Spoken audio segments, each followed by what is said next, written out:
Soy Melissa Orellana, tengo 30 años, y pasé de ser la persona invisible en mi propia familia a trabajar en operaciones de defensa nacional clasificadas. Durante años limpié detrás de todos, pagué las cuentas que olvidaron y me quedé callada mientras se burlaban de mí. Pero cuando mi propio padre me llamó fracasada, frente a toda la familia en una parrillada, tomé una decisión que lo cambió todo.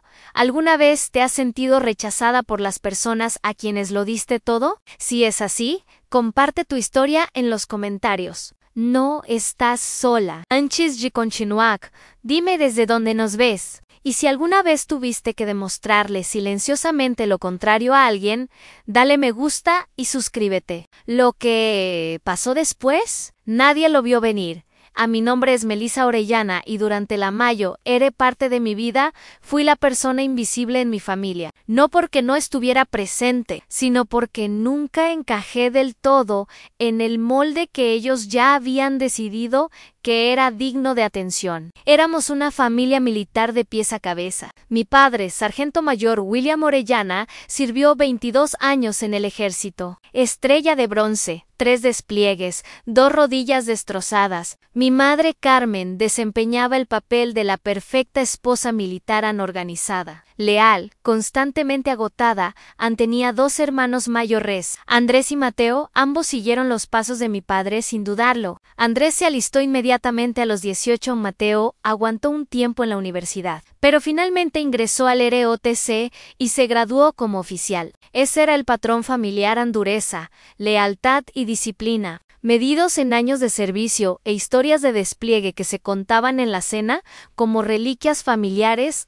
Yo era la tercera hija, la única mujer y desde el principio la inadaptada, mientras Andrés practicaba desarmar un rifle en el garage y Mateo memorizaba rangos y códigos. Yo leía biografías y dibujaba diagramas de redes neuronales en el reverso de mis cuadernos escolares. Mi padre me preguntó una vez si estaba haciendo algo útil con mi tiempo. Le dije que estaba considerando estudiar ciencia de datos. Me miró como si hubiera dicho que quería ser maga. Desde ese momento me llamó siempre la académica, lo cual, en nuestra casa, no era un cumplido, sino más bien un insulto educado. Nunca me castigaron enfrente, exactamente, seguí las reglas, saqué buenas notas, me mantuve en mi lugar, pero quedó claro temprano que mi tipo de éxito no registraba de la misma manera. Andrés recibió una parrillada cuando terminó el entrenamiento básico. Mateo obtuvo una foto enmarcada de él saludando en su ceremonia de graduación. Yo recibí un asentimiento cuando me gradué summa cum laude en ingeniería informática. Recuerdo estar parada en nuestra sala de estar, el diploma en la mano, mientras mi padre le decía a Mateo que vigilara que la parrilla no se sobrecalentara. Mi madre me tomó una foto, dijo que la imprimiría para el refrigerador, pero nunca la vi allí. No sentí rencor, no realmente. Creo que ya había ajustado mis expectativas para entonces. Mi abuela materna siempre decía: en algunas familias son buenas, amándote como pueden, pero otras simplemente repiten la única versión que han visto. La nuestra era definitivamente del segundo tipo, Después de graduarme tuve alrededor de un mes antes de que pudiera comenzar la siguiente fase de mi vida. Había aceptado un puesto con un contratista federal que requería una verificación de seguridad completa. No puedo decir mucho ni siquiera ahora, pero era parte de una división de inteligencia cibernética que trabajaba bajo el Departamento de Defensa. Había pasado las primeras 2 fases de revisión, pero aún faltaban las verificaciones finales de antecedentes y la incorporación con la agencia. Mientras tanto, volví a casa para ahorrar dinero. No era ideal, pero al menos para mí tenía sentido. Para todos los demás en esa casa parecía un fracaso. «Tienes 24», dijo mi padre, una noche mientras apilaba platos en el fregadero, viviendo en casa como una desertora escolar. «¿Qué haces realmente todo el día?» Abrí la boca. Pensé en el acuerdo de confidencialidad secreto que acababa de firmar y la cerré de nuevo. «Papeleo», dije en su lugar. «¿Cosas de trabajo?» Mateo sonrió. «¿Algo así como solicitudes para trabajos de niñera?» «No», respondí. Ya había aprendido para entonces que resistir solo empeoraba todo. Esa misma semana, Andrés comenzó a llamarme Fondo Fiduciari, una broma sobre cómo probablemente estaba esperando que un hombre me mantuviera. Una noche durante la cena me preguntó si quería que me presentara a uno de sus compañeros del ejército al que le gustan, las chicas inteligentes que también saben cocinar. No me reía mi madre. Tampoco se rió, pero tampoco dijo nada. Nunca lo hacía. Intenté ser útil. Mantuve la casa limpia, hice las compras, cuidé al perro cuando Mateo salía un fin de semana. Pagué la factura del agua un mes cuando noté que el sobre en la encimera de la cocina todavía no estaba abierto. No lo anuncié, no pedí agradecimiento, simplemente lo hice, porque eso es lo que hace alguien que forma parte de un hogar, pero, en lugar de gratitud, noté lo contrario. Cuanto más ayudaba, más invisible me volvía, como si fundirme con el papel tapiz facilitara ignorarme. Al principio me dije que solo lo estaba imaginando, pero después de un tiempo no pude negar el patrón. Cuando Andrés pasaba la aspiradora una vez, mi madre presumía con sus amigas por teléfono. Cuando yo cocinaba y limpiaba durante una semana entera, nadie lo mencionaba. No era perezosa. No estaba desorientada, pero a sus ojos no estaba haciendo nada que importara. La verdad era que mi carrera aún no había comenzado, no oficialmente todavía, pero el trabajo para el que me estaba preparando requería meses de verificaciones, múltiples entrevistas de antecedentes y absoluta discreción. No podía explicarle eso a mi familia, no porque no quisiera, sino porque no estaba permitido. La seguridad operacional no era solo una regla, era ley federal. Así que no dije nada. Dormí en la habitación de invitados remodelada arriba, la habitación con los tablones que crujían y una ventana que no cerraba del todo. Cada mañana me levantaba temprano, salía a correr y me conectaba a un sistema seguro con una computadora portátil AirGap que había sido emitida por la agencia. Completaba módulos de entrenamiento, enviaba documentación y me reportaba a través de mensajes encriptados con mi oficial de enlace para el observador promedio. Parecía que estaba en pijama navegando por Reddit. Mi padre comenzó a llamarme nuestra pequeña inquilina. Lo escuché un día por teléfono con un amigo Andrés y Mateo están ahí afuera haciendo trabajo real. Mientras tanto, nuestra pequeña inquilina juega en línea todo el día. ¿Se rió? El amigo también se rió. Yo estaba en las escaleras con una canasta de ropa limpia, insegura de si subir o bajar. Ese fin de semana mi prima vino a cenar con su prometido. Durante la comida, me preguntó qué estaba haciendo ahora. Dije que estaba entre cosas, pero que había algo emocionante en proceso. Mi padre intervino antes de que pudiera terminar de hablar. Está tomando un año sabático de la edad adulta, dijo sonriendo. No todos están hechos para el mercado laboral, añadió Mateo. Todos se rieron. Yo no. Más tarde, esa noche mi madre me encontró en la cocina cargando el lavavajillas. Me dio un recipiente Tupperware con sobras y dijo, solo te están molestando. No lo tomes tan en serio. Asentí, dije gracias y puse el recipiente en el refrigerador. Pero algo en la forma en que lo dijo se me quedó grabado, porque me di cuenta de que ella no sabía lo que realmente estaba haciendo. No. De verdad, no había preguntado y yo no se lo había contado. Ambas estábamos jugando un papel en el mismo malentendido silencioso.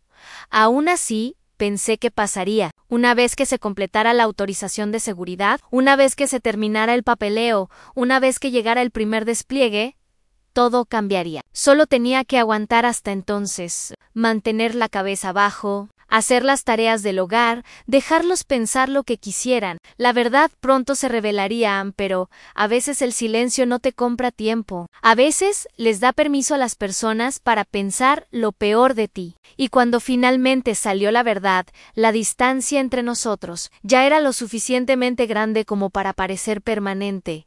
Lo que no sabía entonces era qué tan rápido cambiaría todo. No teóricamente, no en promesas vagas, sino en un momento muy real, muy público, que haría imposible que alguien en esa casa volviera a subestimarme. Ni siquiera mi padre. Ni siquiera por un segundo. 2 semanas después del ascenso de Mateo a capitán, tuvimos una parrillada en el patio. Papá asaba costillas. Mamá hacía su ensalada de papa habitual y todos traían algo comprado en la tienda, pretendiendo que era casero. Había sillas plegables en semicírculo en el césped y el zumbido familiar de risas venía de historia, que ya había escuchado una docena de veces. principalmente sobre los chicos, el nuevo equipo de Andrés en Carolina del Sur en la última unidad de entrenamiento de Mateo en Fort Hood. Sus vidas tenían un ritmo que todos podían seguir, predecible, concreto, honorable. La mía no, y eso ponía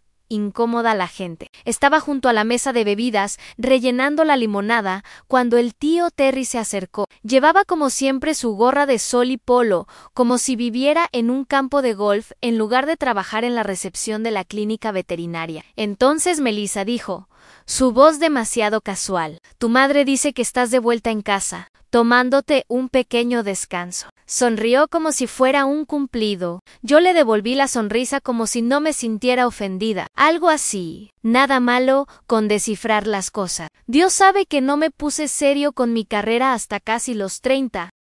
Asentí, aunque no podía identificarme con nada de lo que acababa de decir. Había estado seria con mi carrera desde la preparatoria, solo que no venía con hombreras e historias de despliegue. Más tarde, descubrí que no era el único que estaba confundido. Mi prima René, que estudiaba enfermería en el colegio comunitario, y recientemente había hecho una sesión de fotos de compromiso con un hombre que siempre usaba camuflaje, me apartó después del postre. Oye, mi mamá preguntó si estás bien, dijo, bajando la voz como si me estuviera confiando algo. Pensaba que tenías un gran trabajo después de la universidad, pero ahora simplemente estás aquí. Traté de no estremecerme. Sí, todavía estoy trabajando, solo que no puedo hablar mucho de eso. René asintió como si eso tuviera perfecto sentido, y añadió, bueno, ella pensó que tal vez te despidieron o algo así, pero le dije que eso no es cierto. Melissa lo habría dicho, en excepto que no podría haberlo dicho. No podía Annie.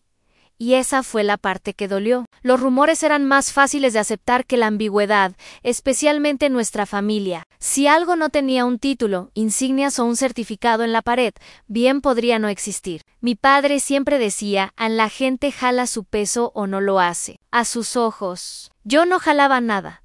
El siguiente fin de semana me pidió que ayudara a Mateo a bajar equipo de gimnasio viejo del garaje al sótano. Dije que sí, aunque ya tenía programado revisar módulos de entrenamiento encriptados para mi próximo despliegue. Mientras cargábamos un soporte de pesas oxidado por las escaleras estrechas, dijo, ¿sabes? Sería bueno que salieras a tomar aire fresco de vez en cuando. Simplemente estar sentada todo el día no es bueno para ti, Aimee.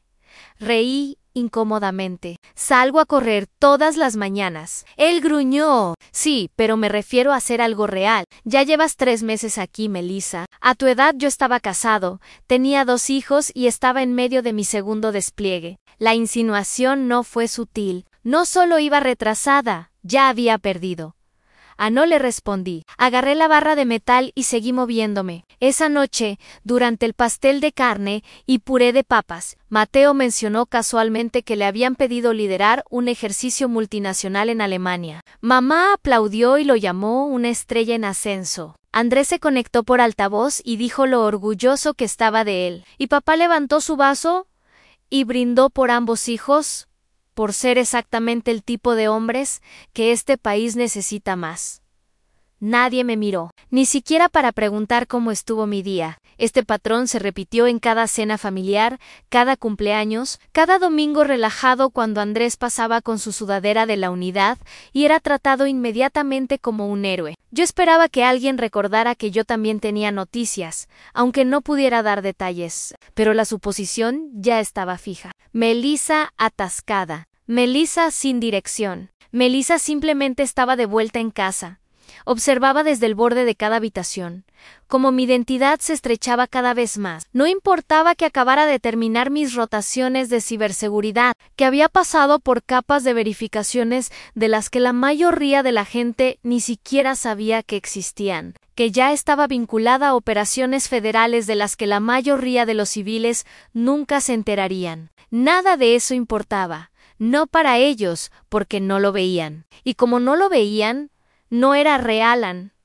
Esa noche me quedé mucho tiempo en la puerta de la habitación de huéspedes, mirando la maleta a medio empacar que había dejado debajo de la cama. Pensé en dejar el trabajo, meter mi ropa, la laptop, los artículos de tocador y salir antes del amanecer. Había ahorrado suficiente para conseguir una habitación cerca de la oficina regional de operaciones durante una semana. Podría lograrlo, pero algo me detuvo. No era esperanza. No era un deseo desesperado de ser aceptada. Era algo más frío, más duro, más arraigado en la parte de mí que había soportado la indiferencia de esta familia durante años. Déjalos hablar, pensé, déjalos terminar la historia, porque pronto aprenderían lo equivocados que estaban. No me fui, me quedé y esperé. 3 días después de la parrillada me reuní con Natalia en el pequeño restaurante al que solíamos ir. Después de las competencias de atletismo en la preparatoria, ambas éramos demasiado grandes para malteadas de fresa y papas grasosas, pero los asientos eran los mismos. Cuero rojo agrietado, menús laminados pegajosos. Una mesera que llamaba a todos cariño se deslizó en la silla frente a mí y no preguntó cómo estaba. Nunca lo hacía. Simplemente esperaba. Revolví el hielo en mi agua, mirando la condensación que bajaba por el costado del vaso. Ya casi termina, dije finalmente. La autorización se finalizó la semana pasada. Los últimos briefings se completan este mes. Luego estoy adentro, Natalia. Parpadeó una vez. ¿Estás segura? Asentí. No más trabajos temporales falsos. No más pretender que solo estoy trabajando como freelance. Nada más recibo mi asignación oficial, contrato, credencial, todo. Se reclinó hacia atrás. Cruzó los brazos. ¿Les vas a decir? No tuve que preguntar a quién se refería. Sabía exactamente a quién se refería. Miré por la ventana. Un niño en patineta tropezó con la banqueta y casi choca contra un buzón. Nadie parecía notarlo. No creo que importe, dije. Natalia levantó una ceja. Eso es nuevo, Ann. Me encogí de hombros. Después del sábado, terminé de darles partes de mí para que las destrocen. No le había contado sobre la palabra, sobre cómo aterrizó en medio del patio, como una granada caída. Silenciosa, pesada y caliente. No tenía que hacerlo. Ella me conocía demasiado bien.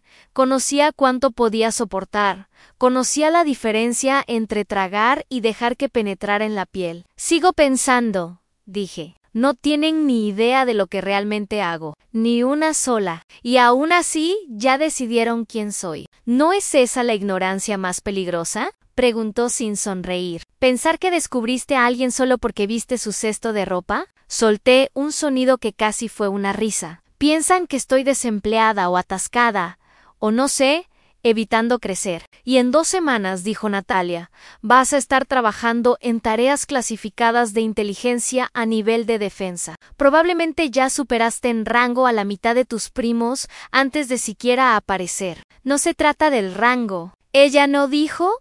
Nada. No se trata de eso, repetí. Está bien, dijo, aunque su voz dejó claro que no me creía. La verdad era que solía ser así. Cuando volví a casa después de graduarme, me dije que podía esperar, que el juicio temporal pasaría, que mi familia se avergonzaría de haberme considerado sin rumbo una vez que vieran dónde terminé. Pero pasaron los meses y el silencio se convirtió en una narrativa, luego en un chiste. Ahora era una creencia que compartían con otros, que ni siquiera intentaban ocultar. Tomé otro sorbo de agua. ¿Qué haces con gente así? Gente que insiste en que eres alguien que no eres solo porque es más fácil para ellos. Natalia jugueteó con el borde de su servilleta. Dejas de jugar para ellos. No estoy tratando de jugar, no, pero todavía esperas que lo noten sin que digas nada. La miré.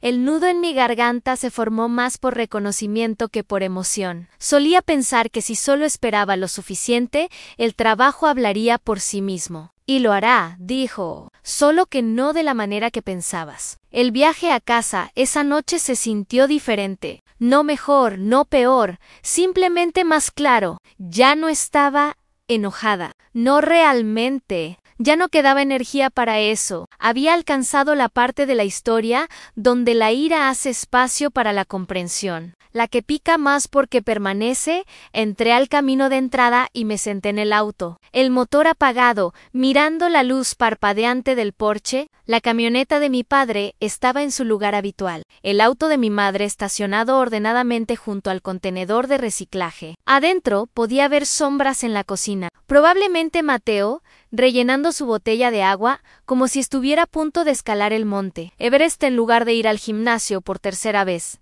Ese día no entré de inmediato. En cambio, pensé en la primera vez que reporté una violación en un servidor de prueba interno. Había sido en la 6ª semana de entrenamiento para sistemas seguros. Había descubierto algo que incluso el supervisor había pasado por alto. Una puerta trasera disfrazada de función de caché legítima. Era un ejercicio, pero el asentimiento de aprobación del instructor se sintió más real que cualquier tarjeta de cumpleaños que mi padre me hubiera dado. Nunca sabrían de eso, ni del briefing que completé con un equipo que construía modelos predictivos para campañas de phishing dirigidas a redes de defensa naval, ni de las revisiones de arquitectura clasificadas donde ayudé a preparar documentos que se destruían y borraban dentro de las 24 horas posteriores a su lectura. Ya había construido toda una carrera silenciosa, legal, clasificada. Y aún así, mi padre me llamó fracasada con costillas en la mano. Finalmente, entré alrededor de las 9 de la noche. La televisión estaba encendida en la sala.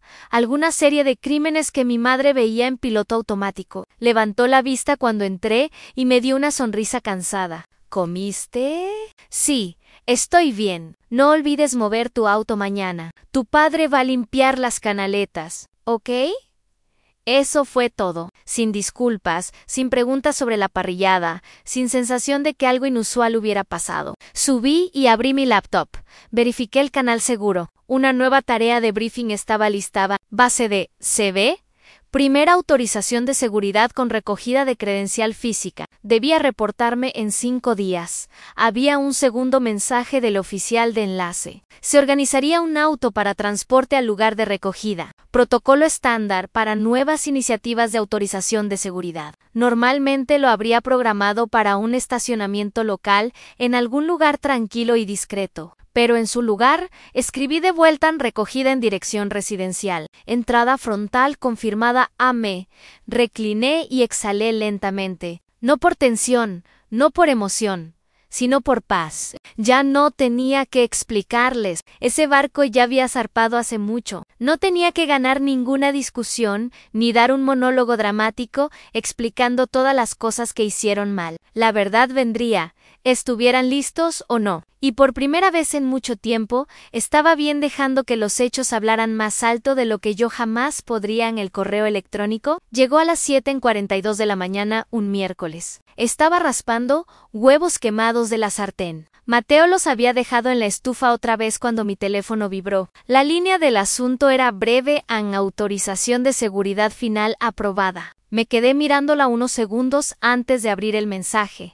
El resto era directo. Mi autorización de seguridad de segundo por segundo sí había sido otorgada. El acceso compartimentado estaba completo. La fecha de inicio del despliegue, la orientación de campo pendiente y la transferencia formal. Al final del mensaje estaba mi contrato de asignación de unidad integrado en una fuerza de tarea del Departamento de Defensa, División de Amenazas Cibernéticas y Análisis de Señales. Rama de Tecnología Emergente, Pentágono. Había una nota del oficial de enlace del programa ANSE, realizará un briefing personal antes de la incorporación, responder con ubicación de recogida preferida o reportarse. Leí el mensaje 3 veces antes de poner mi teléfono en el mostrador. Luego enjuagué la sartén, limpié la estufa y cargué el lavavajillas como si fuera cualquier otra mañana en arriba.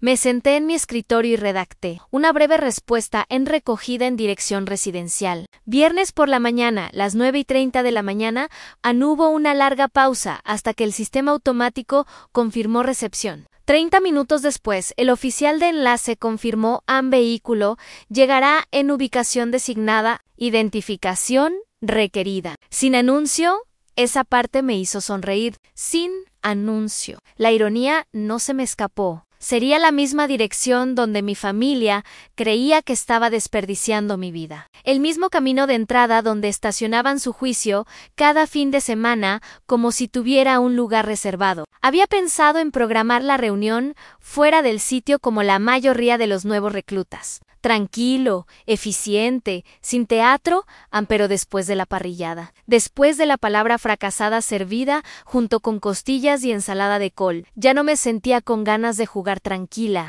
No planeaba venganza. No quería escenificar un momento. Simplemente ya no sentía la necesidad de esconderme. Si querían decidir quién era yo basándose en suposiciones superficiales, entonces también deberían ver la superficie de esto. Esa semana no dije nada. Me levanté temprano, salí a correr, completé mis módulos de entrenamiento pre-briefing, limpié la casa, pagué la factura del agua otra vez. La habían olvidado. Compré víveres el jueves, porque sabía que el refrigerador estaría vacío para el sábado y mi madre odiaba las compras de último minuto cuando venían visitas. Mencionó la próxima parrillada familiar otra vez el jueves por la noche. Nada grande esta vez, dijo. Hamburguesas, tal vez pollo si está en oferta. Asentí y dije que me encargaría de la parrilla. Ella sonrió y dijo que yo era buena en eso, como si eso alguna vez hubiera importado. Marqué la fecha en mi teléfono. No por la parrillada, sino por la recogida en viernes. No dormí mucho la noche anterior. No porque estuviera nerviosa. Esa parte había terminado hace semanas. Era más como si algo en mí estuviera inquieto. No emocionado, no ansioso, simplemente la conciencia de que algo estaba terminando. Que esta versión de mi vida, tranquila, ignorada, malinterpretada, se estaba acercando a su fin. Me levanté antes del amanecer e hice una carrera más larga de lo habitual. 5 millas alrededor del circuito del vecindario. Mis zapatos golpeaban el asfalto al ritmo de un pensamiento que no podía sacudirme. No sabrán qué hacer con esto. Cuando regresé, la casa ya estaba despierta. Papá ya estaba fuera colocando sillas. Mateo arrastraba un altavoz por la terraza. Mamá estaba en la cocina preparando ensalada de papa. Andrés aún no había llegado, pero escuché su nombre 3 veces antes de las 8 de la mañana. A nadie me mencionó. Me duché rápido y me puse algo neutral. Jeans, tenis limpios, una camiseta ajustada. No quería parecer dramática. Simplemente no quería parecer alguien que todavía estaba esperando que su vida comenzara. A las 9:28 de la mañana, escuché que el auto se detenía. Sin sirena, sin logos, solo un sedán negro liso del gobierno. Ventanas polarizadas, placa discreta en el tablero. Una mujer salió, vestida con un traje gris a la medida. No sonrió, no dudó, solo miró una vez alrededor y subió por el camino de entrada. A mi padre estaba arrastrando una hielera hacia el garage cuando ella pasó junto a él. Se detuvo. La miró con esa mirada defensiva desconfiada que usaba para vendedores desconocidos y nuevos vecinos. Ella lo ignoró. Se detuvo 5 pasos frente a mí y dijo sin emoción: «Melissa Orellana». Asentí. Soy yo. ¿Lista? Agarré mi carpeta del banco delantero. La puerta principal se abrió detrás de nosotras. La voz de mamá. «¿Melissa?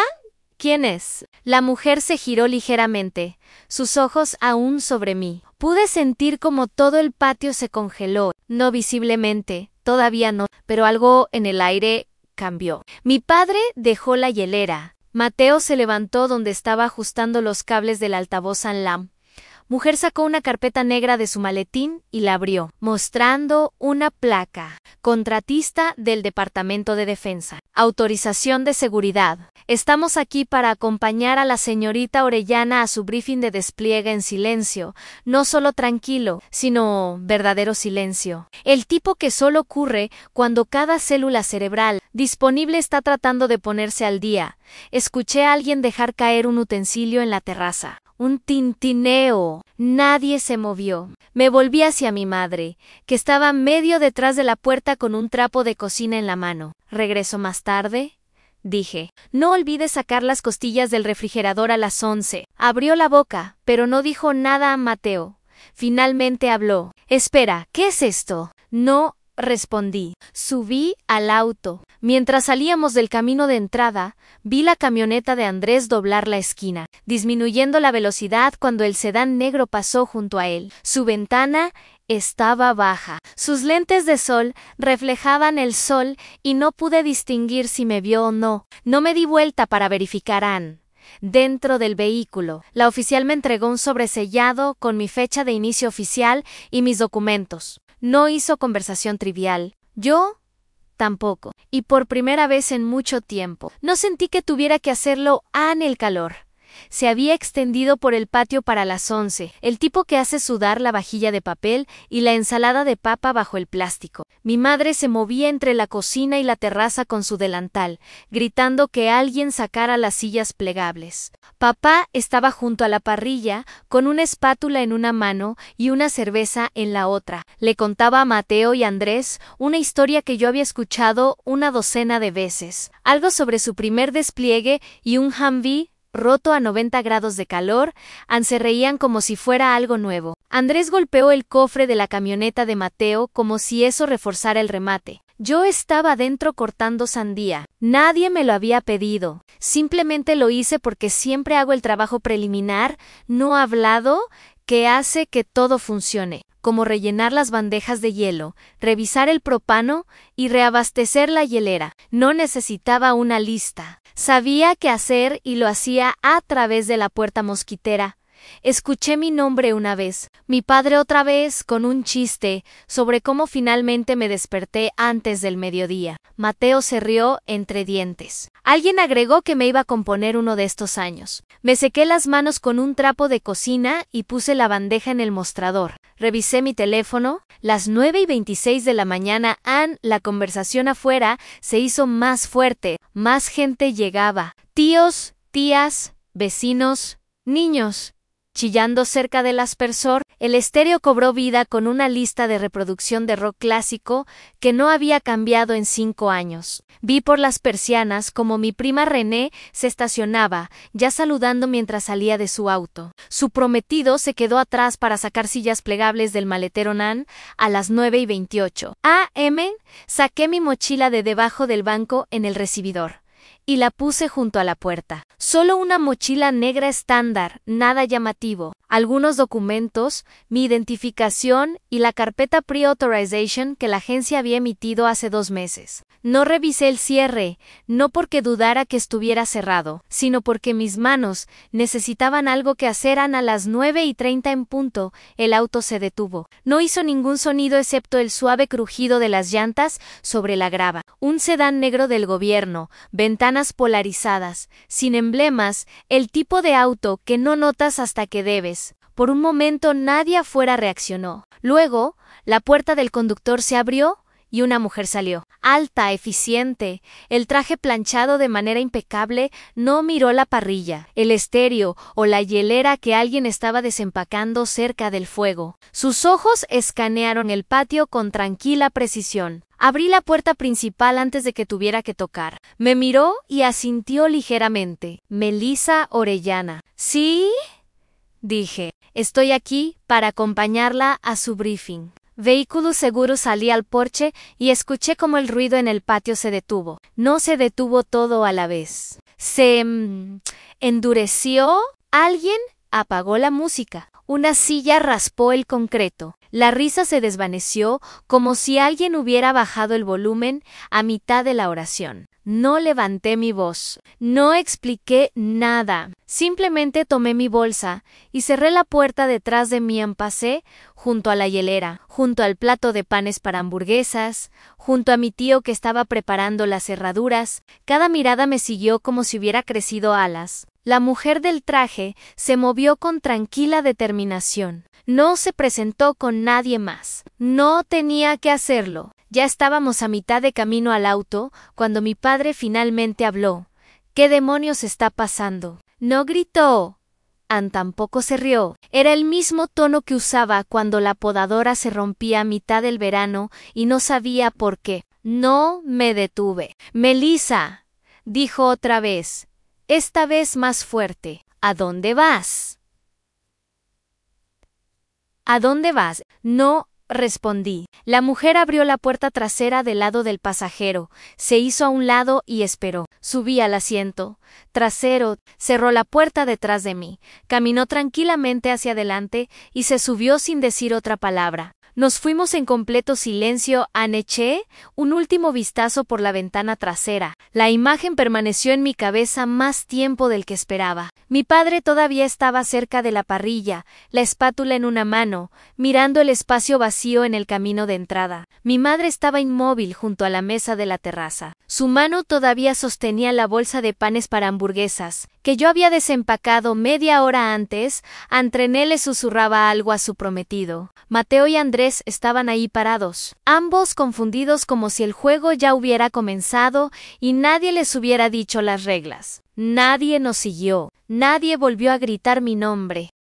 El viaje fue tranquilo y silencioso. El interior del auto olía ligeramente a cuero y aire fresco. Sin música, sin conversación trivial, solo el zumbido del camino y la distancia creciente entre mí y una versión de mí misma que ya había caducado. No miré mi teléfono, no sentí la necesidad de enviarle un mensaje a Natalia. Ella ya lo sabía. El lugar de briefing era una oficina exterior segura, aproximadamente a 40 minutos fuera de la ciudad. Un edificio gris, señalización minimalista, una entrada, una salida. La mujer me acompañó a través de los puntos de control. Verificó la identificación en cada parada hasta que llegamos a la sala de conferencias segura A. El resto fue procedimiento estándar. Firmé documentos adicionales de autorización, recibí mis credenciales físicas, confirmé la siguiente fase de entrenamiento y obtuve un dispositivo de comunicación temporal para soporte de transición. En 7 días comenzaría oficialmente. Preguntaron si tenía preguntas. Dije que no. Después, el oficial de enlace ofreció llamar a un vehículo o llevarme de regreso a casa. Declinan, puedo llegar a donde necesito ir, dije. ¿Ella asintió? Ella asintió, sin juicio en su rostro, solo esa misma eficiencia tranquila, el tipo de profesionalismo para el que había entrenado, el tipo que no necesita elogios ni validación para funcionar. Salí del edificio con el sol alto sobre mí y el aire presionando pegajoso contra mi espalda. No hubo fuegos artificiales, no hubo anuncio, no hubo aplausos, solo la certeza tranquila de que todo había cambiado. Esa noche Natalia envió un mensaje. ¿Sigues viva, Orellana? Respondí con una foto de la credencial sujeta a mi camisa. Sin comentario. No lo necesitaba. Me envió 3 emojis de regreso. Saludo, candado, fuego. Luego uno más. Finalmente dejas que el silencio hable. Estoy orgullosa de ti. No fui a casa. Esa noche, en cambio, reservé una habitación de hotel bajo el estipendio de alojamiento de transición de la agencia y me senté en la cama mirando el estacionamiento. Pedí servicio a la habitación. Nada elegante, solo una hamburguesa y papas fritas y una Coca-Cola de dieta. Comí en silencio, zapatos aún puestos, credencial aún sujeta a mi cuello. No lloré, no celebré, simplemente me senté ahí y lo dejé asentar. No lo habían visto venir. No tenían marco para esta versión de mí, la que ya no tenía que luchar por respeto, la que ya no tenía que demostrar nada, y ni siquiera preguntaron a dónde había ido. Comenzó con una llamada perdida. Estaba sentada en mi escritorio revisando vectores de amenazas de una intercepción reciente cuando la línea segura se iluminó. No era la agencia, no era mi supervisor. Era mi teléfono personal que siempre guardaba en el cajón durante las horas de trabajo, con la pantalla hacia abajo. A la pantalla se iluminó lo suficiente para que viera el nombre del mamá. No dejó mensaje de voz. Esa noche, cuando estaba de regreso en el hotel y la credencial ya no colgaba de mi cuello, escuché el silencio de la habitación antes de devolverle la llamada. Sonó una vez, luego 2 veces. «Hola», respondió, como si hubiera estado sosteniendo el teléfono durante horas. Dudé un momento. «Hola, gracias a Dios», exhaló. «¿Estás bien?» «Sí, estoy bien». Una pausa. Pareara. Luego su voz se suavizó, como si no estuviera segura de quién podría estar escuchando. ¿Estás en algún tipo de problema? Parpadeé hacia el techo. No. Bueno, ¿qué está pasando? Te fuiste con esa mujer, con ese auto, y nadie ha sabido nada desde entonces. Me recosté contra la cabecera. Estoy trabajando. Eso es todo. Sí, dije. ¿Eso es todo? En otra pausa. Tu padre piensa que tal vez te uniste a un programa, que eso es algún tipo de programa. No la corregí. Solo quiero saber que estás a salvo. ¿Lo estoy? Ella suspiró. El suspiro que normalmente venía antes de que ofrecieras obras o preguntara si había pagado la factura de electricidad, pero esta vez llenó el silencio con nada. Después de unos segundos, di en ti escribiré cuando pueda. Ok, dijo. Luego más suave, no queríamos que saliera así. No respondí. Te dejo en paz ahora, dijo finalmente. Cuídate. Tú también. ¿Tú también? Colgué. No volvió a llamar, pero los mensajes de texto comenzaron poco después. No de ella, no de papá, sino de Mateoan, curiosamente. Oye, ¿todo bien? ¿A dónde desapareciste? Escuché de mamá que ahora estás trabajando. ¿Qué tipo de trabajo es? Esperé unas horas antes de responder. Todo bien. Perdón. Mucho que hacer, pero bien. Le gustó el mensaje, pero no dijo nada más. Luego Andrés entró un día después. Mamá dijo que empezaste con una empresa. Suena serio. Felicidades. Respondí. Gracias. Va bien. Va bien. Nadie preguntó directamente. No sobre el auto, no sobre la mujer del traje, no sobre la palabra que todavía colgaba en el aire como humo. Querían seguridad sin confrontación, conexión sin reconocimiento. Y yo solo les di lo que sentí que merecían. Respuestas breves y educadas, sin detalles, sin actualizaciones, sin intento de tender puentes sobre lo que ellos habían quemado. No era venganza, era realineación. Por primera vez en mi vida, no estaba esperando su aprobación, no ofrecía explicaciones, no rogaba ser vista, y no los extrañaba.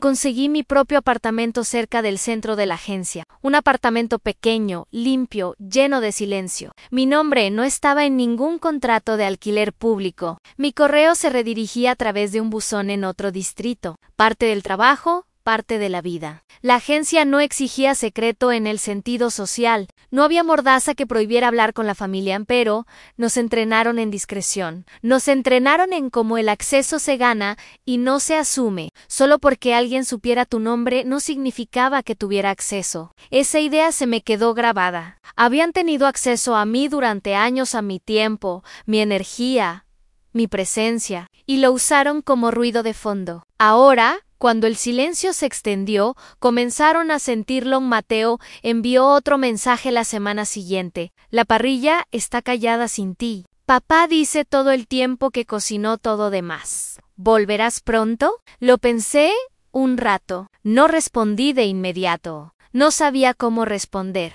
¿Volver a qué?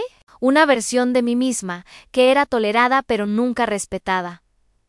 Finalmente escribí, no estoy segura. Todavía aclarando el plan. Solo respondió con un pulgar hacia arriba. Mantuve el mensaje educado, neutral, nada cortante, nada cálido. Solo una distancia reflexiva y deliberada. No para castigarlos, sino para trazar el límite que nunca habían respetado porque la verdad era que no les debía cercanía. Y no merecían acceso solo porque finalmente se dieron cuenta de que lo habían perdido. Sabía que estaban confundidos, sabía que ahora estaban hilando sus propias historias, probablemente una narrativa sobre cómo había madurado o encontrado mi camino, como si no hubiera estado en ese camino todo el tiempo. Pero no los corregí, no perseguí aclaraciones, porque no se trataba de ganar, se trataba de límites, límites silenciosos, del tipo que no anuncias, que simplemente mantienes. Una noche, Andrés envió un video del patio, mi padre tratando de encender la parrilla y maldiciendo suavemente cuando el encendedor no encendía. Mi madre, fuera de cámara, decía a Melissa, debería haberlo hecho. Ella conoce el truco, lo vi una vez, no lo guardé, no respondí. Estaban comenzando a sentirlo, la diferencia entre familiaridad y respeto, entre acceso y derecho. Ya no estaba enojada, No realmente, pero estaba clara. Podían enviar mensajes, podían preguntarse, podían reproducir el momento cuando el auto llegó y preguntarse que se habían perdido, empero si querían ser parte de la historia nuevamente. Tendrían que preguntar diferente, hablar diferente, vermi differenti, y hasta entonces me quedaría exactamente donde estaba, trabajando, prosperando, inalcanzable. No porque hubiera desaparecido, sino porque finalmente me había hecho inaccesible para las personas que no vieron el valor de aparecer. Pasaron 2 años, no todo de una vez, sino en capas constantes. Alarmas por la mañana, teclados seguros, días largos, noches tranquilas, una docena de pequeñas rutinas que construyeron algo sólido bajo mis pies. Mi apartamento ahora está en el 7º piso de un edificio sin timbre de nombres. El tipo de lugar por el que pasas sin notar, ascensor con código de seguridad, sin inquilinos listados, es un requisito del trabajo. Pero comencé a apreciar el anonimato, el silencio, el hecho de que no tengo que explicarle a nadie quién soy mientras camino por el pasillo. Mi trabajo es constante, a veces intenso, a veces dolorosamente lento. Tuve semanas en las que no vi la luz del sol y otras en las que pasé la mitad de mi tiempo en briefings, viendo a personas muy por encima de mi nivel salarial, tratando de entender sistemas que ayudé a escribir en Todavía estoy bajo contrato, con la misma fuerza de tarea gubernamental, ciberseguridad, modelado de amenazas, respuestas ofensivas y defensivas. No puedo decir más, incluso si quisiera, lo cual no quiero, porque ahora no necesito que nadie me entienda para sentirme real. Mi ingreso es estable. Mi credencial me abre más puertas de las que pensé que abriría. Mi autorización de seguridad es permanente. El respeto en mi campo es tranquilo, profesional, sin estrellas doradas, sin aplausos, solo el tipo de asentimiento que obtienes de personas que saben lo que significa aparecer, hacer el trabajo y no necesitar crédito para saber que eres necesaria. No he estado en casa a menudo. Hubo una visita la Navidad pasada, breve, tranquila, impersonal, de la manera en que solo las familias pueden serlo. Mi madre me saludó como si solo hubiera salido a comprar leche y hubiera regresado 2 años después. Mis hermanos trataron de actuar normales, haciendo bromas a medias sobre el fantasma de mí, pero nadie mencionó la parrillada, ni una sola vez. Ese silencio lo dijo todo. Una vez mi padre estaba en conversación con uno de sus viejos camaradas del ejército, alguien que nunca había conocido, y lo escuché decir: Anesta, es mi hija Melissa. Hace cosas del gobierno, sin sarcasmo, sin sonrisa, solo un encogimiento de hombros vago, como si no supiera qué más decir. No lo corregí. Simplemente sonreí, estreché la mano del hombre y dejé que la conversación continuara. Más tarde en la cocina, mi prima René me atrapó en el refrigerador, miró alrededor, luego se inclinó hacia adelante como si fuéramos niñas intercambiando notas en una pijamada. Ok, en serio, susurró. ¿Qué haces? La miré, pensé brevemente y dije: Ann, aparezco cuando me necesitan. Ella se rió, asumió que era una broma. No lo expliqué, porque eso es lo que hace la verdad. Cuando es real, no necesita ser probada, no pide reconocimiento ni mendiga ser escuchada. Simplemente existe, y puedes pararte en ella sin tener que alzar la voz.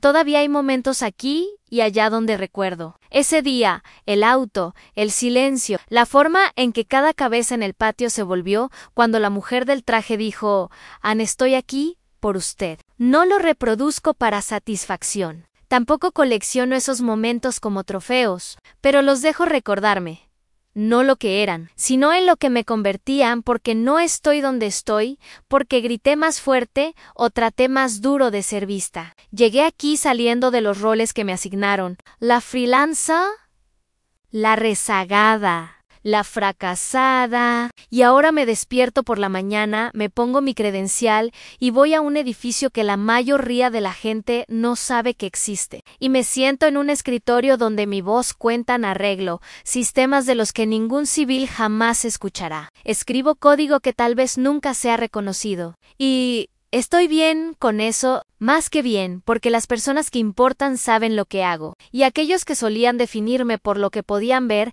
ya no tienen un asiento en primera fila, no porque los haya excluido, sino porque nunca ganaron el derecho de quedarse en E.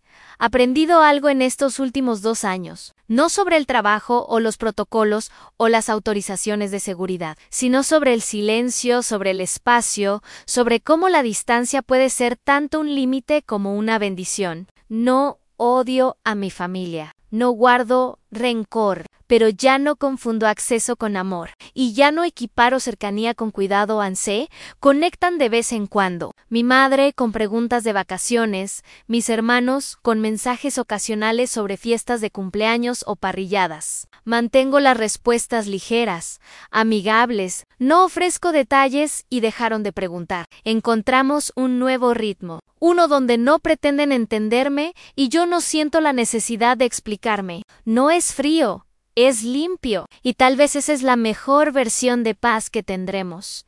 La última vez que Mateo me escribió fue solo una foto. Papá estaba de nuevo junto a la parrilla, sosteniendo unas pinzas como si estuviera dando una charla TED.